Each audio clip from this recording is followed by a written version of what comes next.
Pronto, boa noite. A gente vai começar nosso encontro 4 da disciplina, né, de tópicos especiais de administração 3 com gestão de varejo.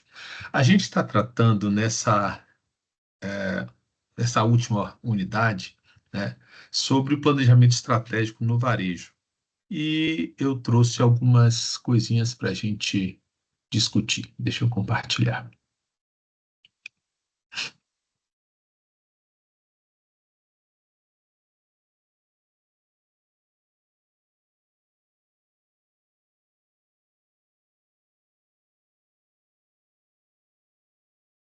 Veja bem, vamos dar uma olhada em relação a alguns conceitos, níveis e modelos de tomada de decisão estratégica em empresas varejistas, né? A gente viu que, antes de qualquer coisa, planejar tem uma relevância muito grande. Por quê? Porque as empresas e as empresas varejistas, né, também, né, precisam de orientação estratégica em um mercado que é muito dinâmico e altamente competitivo. Então, a gente pode observar que o varejo, principalmente o varejo, ele acaba tendo uma pulverização, ou seja, uma participação de um grande número de pequenas empresas, fazendo com que ele seja bastante competitivo e dinâmico também, né?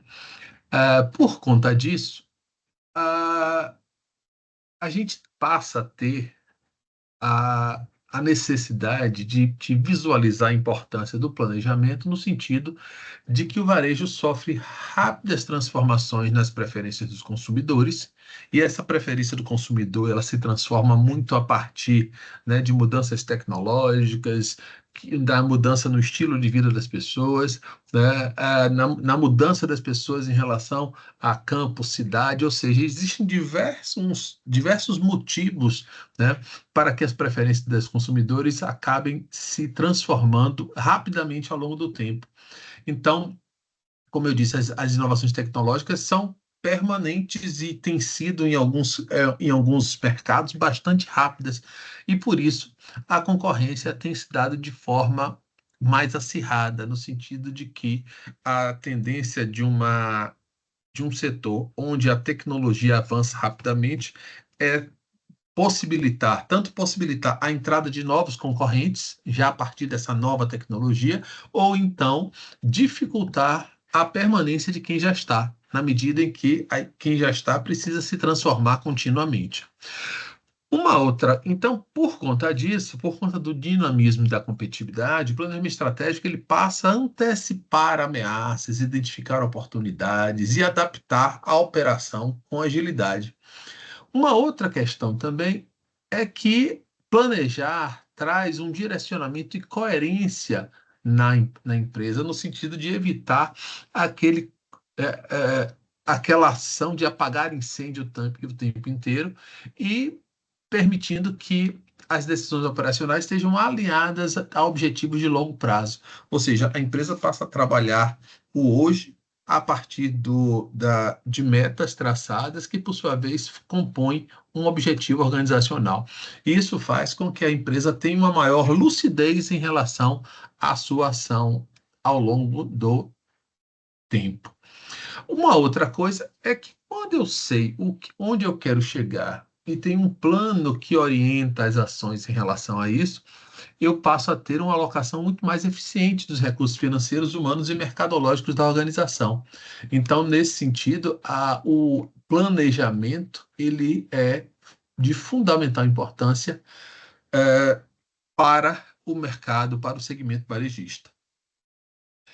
E quais seriam, então, os níveis de planejamento varejista?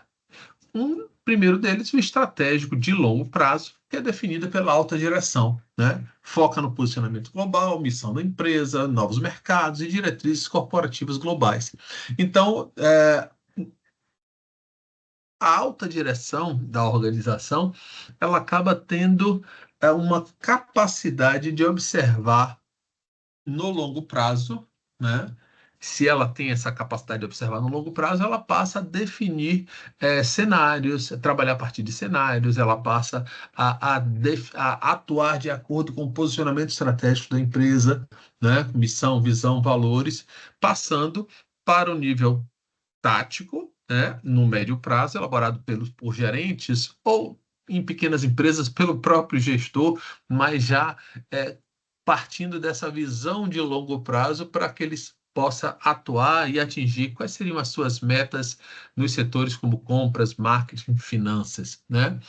E para que o objetivo, né, as metas estratégicas sejam alcançadas, é preciso trabalhar no dia a dia, ou seja, a execução no chão da loja envolve rotinas diárias, procedimento de atendimento, controle imediato de estoque e escalas de trabalho, por exemplo, né? Então, essas são possibilidades, né, de transformar ações em metas e metas em objetivos, né?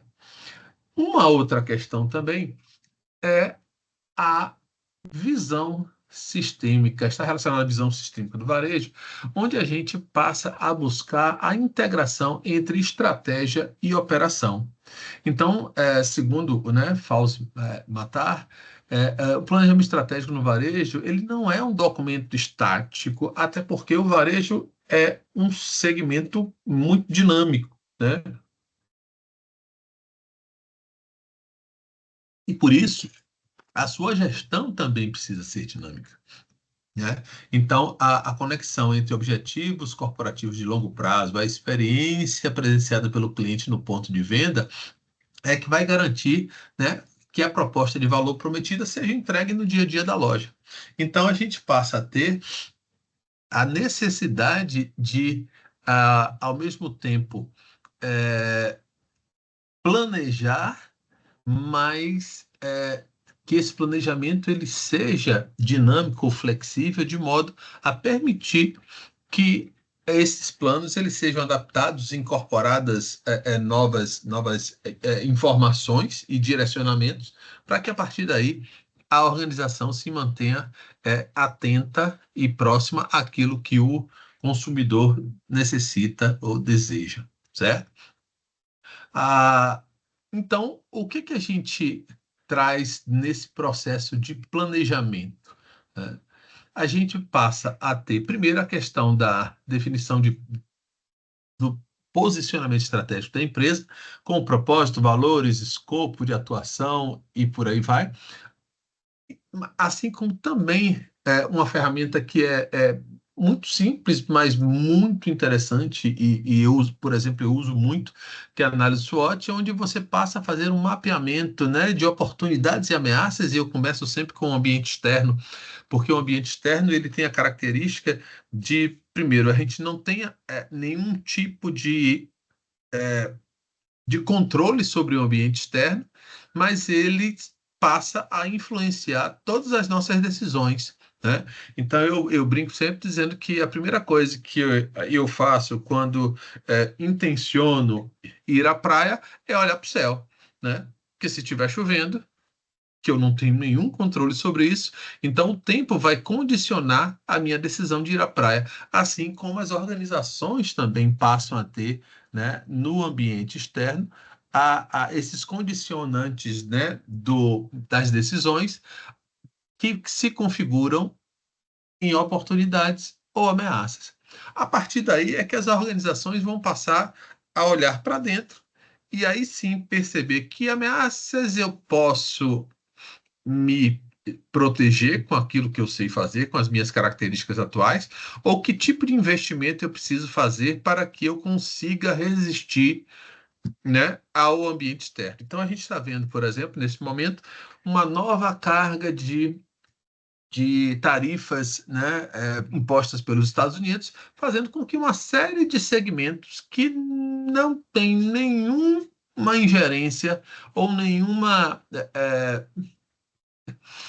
culpa, digamos assim, por essas tarifas, passem a sofrer, né, uma série de dificuldades, né?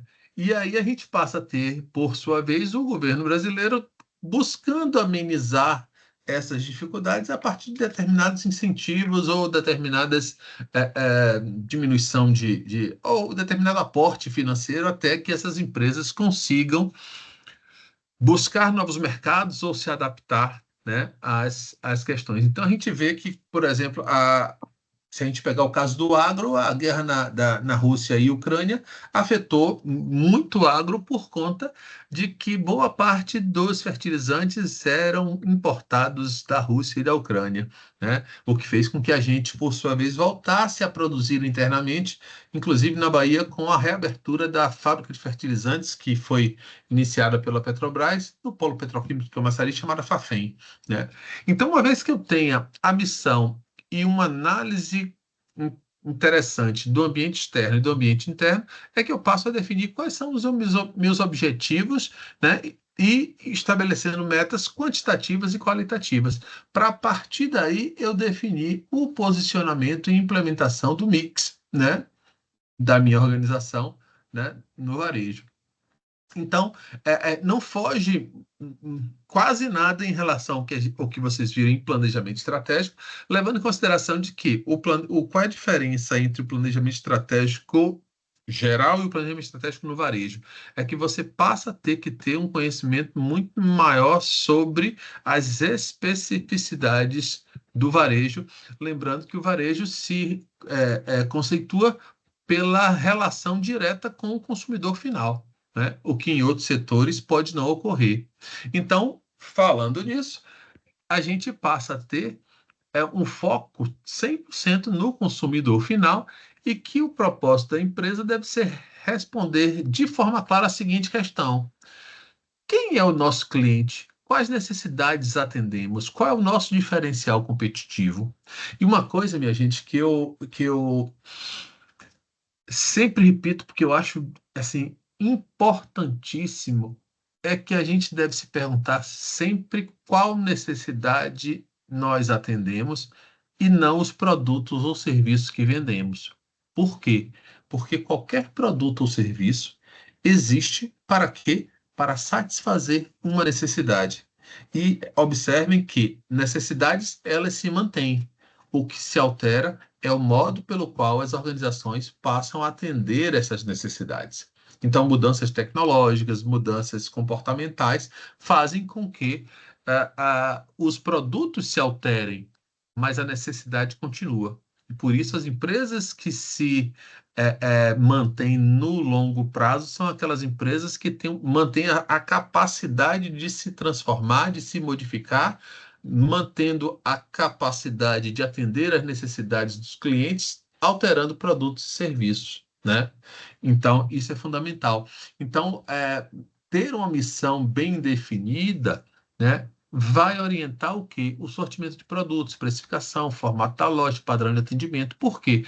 Porque a missão, ela acaba definindo o que eu sou, mas também acaba definindo o que eu não sou. E a partir daí, você passa a ter um escopo, né, muito mais recortado daquilo que eu me proponho a fazer, e a partir daí eu passo a ter essa facilidade de entender, né, uma maior possibilidade de entender aquilo que eu sou e o que eu estou ali para fazer, né? Então, dentro disso, na análise SWOT, né, se a gente pensar, e vou começar pelo lado direito, pela análise externa, pelo ambiente externo, onde a gente busca oportunidades e ameaças, a gente tem fatores incontroláveis do mercado, então vão envolver tendências macroeconômicas, demográficas, legislação, novos hábitos do consumidor, estratégia dos concorrentes, ambiente político, né? Então, uma série de coisas que podem alterar, né, a assim, o nosso mercado, o interesse do nosso consumidor e que são incontroláveis por parte da empresa. A outra coisa é o ambiente interno, né, que acabam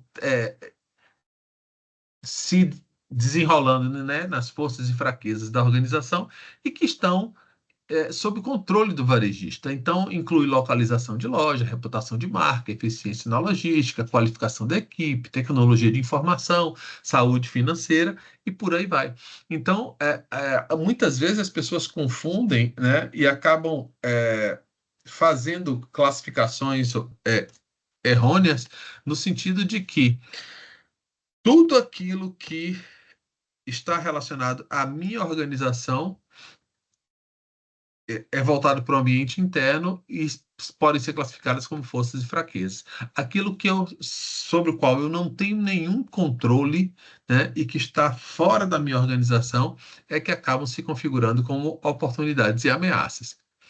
Brincando, brincando, a gente fala um pouquinho também em relação à segmentação e posicionamento. Por quê? Porque observe que vocês viram, né? Tenho quase certeza, né?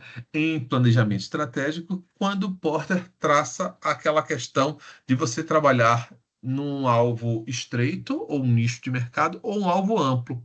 Só que mesmo as empresas que trabalham em alvo amplo, elas acabam segmentando, por quê? Porque nenhum varejista consegue atender com excelência todos os perfis de consumidores. É como se dissesse o seguinte: quem tenta agradar todo mundo não agrada ninguém. Então, o sucesso vai exigir uma escolha deliberada de segmentos específicos. Então, quais são os passos, né, que o autor traz em relação a, a essa escolha? Primeiro, identificar perfis demográficos e comportamentais, né, daquele lugar onde eu, né, daquele mercado que eu quero atingir. A outra coisa é avaliar a atratividade e rentabilidade dos segmentos, ou seja, eu passo a verificar quem é que pode trazer melhor resultado para mim. E a outra é a partir da identificação do segmento preferencial ou dos segmentos preferenciais, construir uma imagem de marca clara e diferenciada, levando em consideração aquilo que aquele público valoriza, né? Então a gente passa a ter uma série de necessidades de observação para que a gente possa fazer uma escolha em relação ao segmento, né, a ser atingido e o posicionamento que a empresa vai buscar. Dentro disso, no mix de varejo, a gente tem produto e preço, ou seja, definição de sortimento, marcas, serviços agregados, estratégia de precificação alinhada com o fator valor percebido, até porque leva em consideração que a precificação é, ela é feita a partir, né, de estudos financeiros, mas também de estudos de mercado, né, onde você, de repente, de acordo com o posicionamento de sua marca e a valorização dela, você consegue ter uma precificação que lhe dê uma margem melhor do que outros segmentos. Por quê? Porque por conta de sua imagem, o consumidor topa pagar, né? Se eu não me engano, eu comentei com vocês que eu assisti uma palestra há um pouco tempo atrás com o CEO, né, da Heineken no Brasil, e ele trouxe um negócio, uma coisa muito interessante, que a Heineken não era a líder de mercado quando se fala em volume de vendas, né? A Brahma ainda é a líder de mercado em volume de vendas, mas a Heineken é líder em rentabilidade, né? Ou seja, a Heineken consegue vender seus produtos com um preço, uma margem superior, fazendo com que ela ganhe mais dinheiro do que a Brahma, mesmo a Brahma vendendo mais do que ela, né? Uma outra questão é praça e promoção, levando em consideração os pontos de venda, que podem ser físicos ou online, a logística de distribuição, campanhas publicitárias e incentivo de vendas.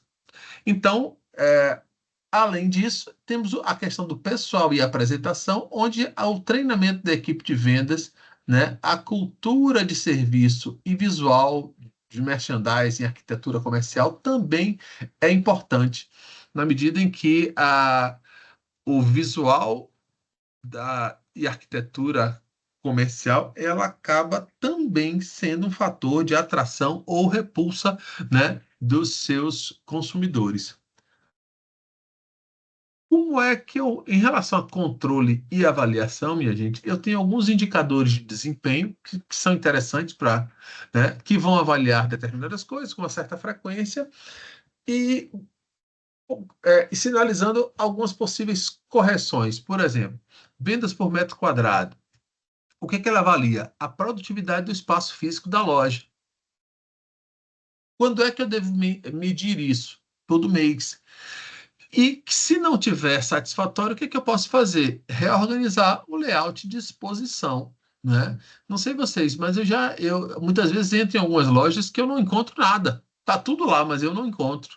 E isso, com certeza, se isso se repete em relação à minha pessoa e outras tantas pessoas que entram naquela loja, isso tem um impacto direto nas vendas por metro quadrado, né? Uma vez que os custos, por exemplo, em lojas de shopping, por exemplo, o valor que ela paga vai de acordo com o espaço que ela ocupa, né? Então, por isso, a produtividade do espaço físico da loja é fundamental. Se a gente pensar em giro de estoque, a gente vai perceber também a questão da velocidade da renovação das mercadorias. E isso é fundamental, por quê? Porque em muitos segmentos do varejo, as pessoas passam a ter uma procura maior pelas novidades ou pelos últimos modelos e por aí vai.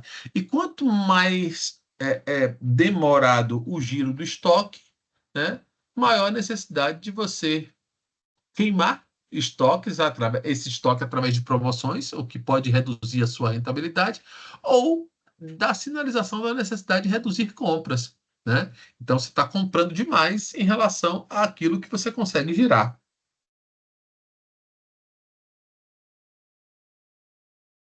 Em relação às finanças, a margem bruta vai avaliar o quê? O retorno financeiro sobre o estoque investido. Também uma mensuração mensal, onde você pode, a partir daí, negociar preços com fornecedores na medida em que você pode não estar com uma margem que seja, ou no mínimo na média do setor, né? E a outra questão, a satisfação, ou seja, a qualidade do atendimento e fidelidade, que isso deve ser medido continuamente. Por quê? Porque a fidelização do consumidor, e a gente já viu isso, ele traz um conceito que eu acho muito interessante, que é o conceito de valor perpétuo. O que é isso? O valor perpétuo é o valor que aquele consumidor tem para você ao longo da vida dele. Então, é, se ele compra uma vez, ele tem um valor, mas se ele compra durante a vida inteira, ele passa a ter um valor muito maior. Por isso, a recapacitação da equipe de atendimento, ela é fundamental, além de você ter um acompanhamento das vendas em relação ao grau de efetivação das vendas, né, ticket médio, a quantidade de pessoas atendidas e por aí vai, né? Então, isso também é um outro aspecto fundamental. Então, com isso, a gente passa a se perguntar o seguinte: como é que o planejamento estratégico ele pode ser aplicado aos desafios atuais do varejo? Eu vejo da seguinte forma, minha gente: eu vejo numa situação em que a, o planejamento estratégico, né, e já se teve um determinado período até um questionamento sobre este nome, por quê? Porque planejamento ele dá a entender de algo que é algo estático, que é algo rígido, enquanto que estratégia tem uma ideia ou passa uma mensagem de dinâmica, né? Então, que seriam duas coisas, mas isso, na verdade, é uma bobagem no sentido de que eu, pelo menos, considero uma bobagem no sentido de que o planejamento estratégico, ele busca exatamente fazer com que a empresa tenha uma capacidade de se adaptar, mas de modo organizado, né? Ou seja, ele vai evitar justamente a questão do de você apagar incêndio o tempo inteiro. Então, se os desafios atuais do varejo estão relacionados às modificações tecnológicas e mudanças, ao planejamento estratégico da organização passa a ser voltado exatamente para promover um ambiente organizacional no qual a mudança esteja sempre em voga, que a inovação seja algo fundamental, né? Seja algo, ou seja uma premissa, né? Ou faça parte da cultura organizacional. Então, minha gente, esse é o tipo de mensagem que é que eu quero deixar para vocês em relação ao quanto o planejamento estratégico, ou melhor, o quanto o varejo, né, ele é relevante, né, e o quanto as ferramentas de administração elas são importantes para que a gente consiga que o varejo também tenha um desempenho melhor, ou que nós tenhamos um desempenho melhor ao trabalharmos, né, nesse segmento, né? Então, de modo geral, se eu não me engano, é isso que eu queria passar para vocês, né, para que a gente tivesse uma noção em relação, uma boa noção em relação ao relacionamento entre planejamento estratégico e varejo. Volto a perguntar o que eu perguntei logo no início. Como é que estão vocês em relação ao trabalho? Vocês estão conseguindo avançar bem? Estão conseguindo se organizar e tudo está encaminhando para entrega dentro do prazo, já que estamos nos finalmente. Me contem aí como é que vocês estão.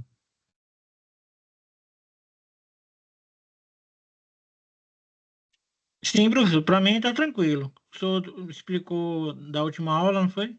Isso, Então, Leandro. tirou as dúvidas, mas para mim Pronto, tá tranquilo. ótimo, que bom, que bom. Então posso esperar um bom trabalho em muito breve, né? Sim, com certeza. Que bom, meu velho, que bom. Mas alguém, gente, está com algum comentário, alguma dúvida, alguma coisa que a gente possa ajudar? Sei que está todo mundo cansado e estou junto com vocês nesse cansaço. Eu tenho certeza que Flávia também, né, Flávia? Que esses últimos dias foram pesados, Com certeza. mas a gente tem que fazer o nosso melhor sempre, né? Com certeza, é isso. Então, minha gente, tá. Então, posso entender então que está todo mundo no caminho, como o Jonathan é, é, falou, e que eu posso, né, ficar tranquilo em relação a vocês. E claro, né, se precisarem de alguma coisa, estiverem com alguma dúvida, né, eu estou cansado, mas estou, claro, sempre à disposição de vocês para ajudar no que puder, tá bom? Vou Tá bom, até professor. parar aqui a nossa gravação.